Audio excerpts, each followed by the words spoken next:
The cat on my chest, navigating the in-between when the fog won't lift. I'm the kind of person who likes to identify a problem and move swiftly toward a solution. If there's a knot, I want to untangle it. If there's a leak, I want to patch it. If there's pain, I want to find the lesson so I can move forward. Over the past month, I've written several essays about the meaning I've been able to glean from my necrotizing infection, hospital stay, and surgery.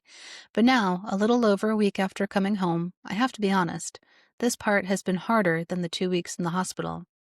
Physically, I'm not in pain, but mentally, I've been walking through a dense, unrelenting fog. My energy and motivation are nowhere to be found. Every day I procrastinate for hours before changing the dressing on my wound, because the moment I see the hole in my calf, the trauma rushes back in like a tidal wave. I almost died. I'm still at risk of a reinfection or a blood clot. If you've seen the show Big Mouth, you might know their brilliant depiction of depression, a giant cat that sits on your chest, heavy and immovable, keeping you from doing anything.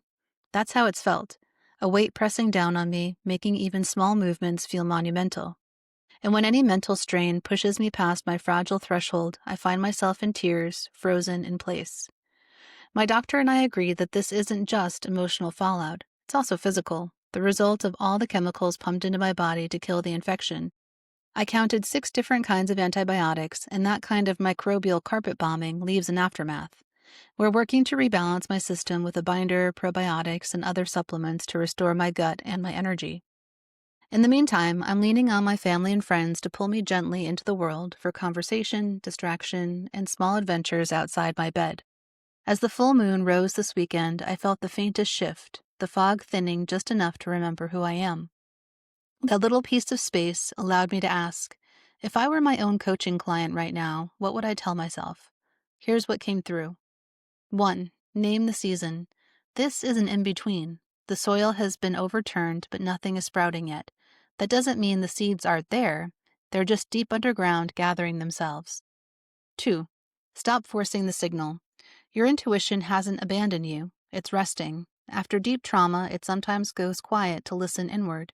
Instead of demanding answers, create conditions for it to return: warmth, rest, beauty, ritual. 3. Shrink the horizon. When the ocean is fogged over, sailors navigate one wave at a time. You don't need the master plan right now.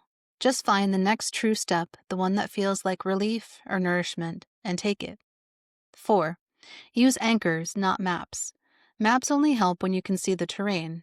Right now, anchor yourself in daily practices that keep you from drifting. Cacao, a morning card pull, journaling, feeling the sun on your skin. 5. Let meaning emerge. The big picture always makes sense in hindsight. Your only job right now is to keep moving, however slowly, toward what feels alive. If you're listening to this and find yourself in your own in-between, fogged over, waiting for the next thing to appear, consider this your permission to stop forcing the signal. The seeds you planted are still there, quietly working underground. Persephone stands on the threshold between darkness and light, the pomegranate in her hand a reminder that descent and return are part of the same sacred cycle.